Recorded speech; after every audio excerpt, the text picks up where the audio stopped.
2.5 years ago, him and his brother flew out to their mom's in Colorado. It was summertime, so they were going out there for the summer to see her. About a weekend, she called me and said, "Hey, Levin's back is hurting, and he's just sore, says it's uncomfortable." We thought, maybe change the diet, maybe pulled something, just join different households. We're like, okay, just watch if it gets worse, we'll deal with it. Well, Addie, my oldest, had a flyback for camp, and they dropped him off. She said Levin's back was still hurting. I told her, go ahead, take him to urgent care. We'll figure it out, go from there. They dropped Addie off at the airport. I picked him up from there. He no more than landed.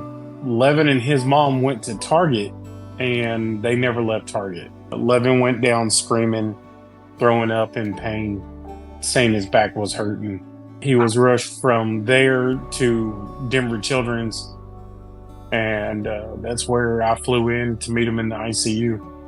We found out he'd went into full renal failure. It's lack of functionality for the kidneys to support the body's health. And at the time, his kidneys were pushing, I think, 15%. His body had finally outgrown his kidneys' functionality.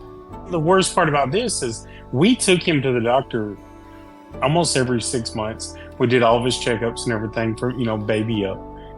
And every time we said, hey, something just don't seem right. He's drinking a lot. He's wet in the bed. He's, can't hold it, on and on and on. And we got told over and over, oh, you're overthinking it. Every kid does this, on and on and on. All the way right before he left to go to his mom's. They even put him on medicine, they said, that would help his bladder so he wouldn't wet the bed.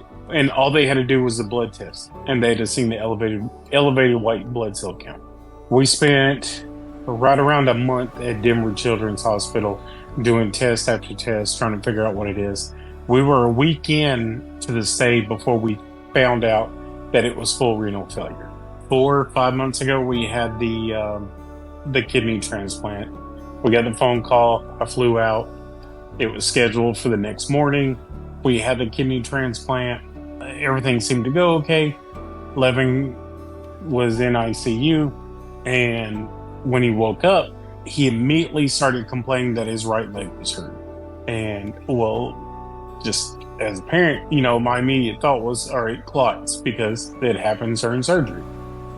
Well, we were getting blown off by nurses, and eventually the surgeon come in. I was like, look, immediately.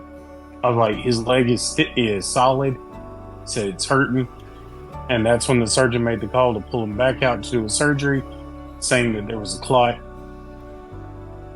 3 hours into that surgery, he got back out, back into ICU, woke back up, and the nurses were treating him. He was his drain was being drained pretty regularly, and then it hit to a point where they kept on emptying the drain, and his BP was crashing. He was bleeding out.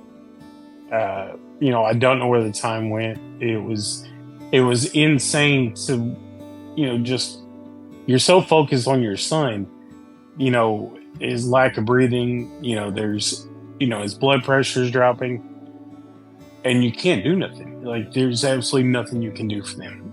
Another 3-4 hours into that surgery, because they had to do everything looking through an x-ray, because they wanted to see every clot and pull everything they could. So within 36 hours, Levin underwent 3 surgeries. But he just had another surgery where they put his feed tube in his stomach, because due to everything he went through, gastro was saying that his intestines, all of his internals were just inflamed. They were all, nothing wanted to work. Before they called the kidney a failure, which was only a month later, my son had already dropped 27 pounds. He's O positive, and they have to be under 40. You have to be in good health, because you'll also be living with one kidney. People can look up Levin 2.0 on Facebook, where all the information is, or they can look up kidney4lw at gmail.com and email me directly to get all the links to fill out the living donor application. First, you start off with the online application, and then you're called back by a nurse if you're selected. Like if everything on there meets parameters to move to the second step. And you move to the second step, it's online evaluate or on phone call evaluation. And then after that part, you'll move on to blood test. And after you pass a blood screening and a physical, that's it. Then we schedule.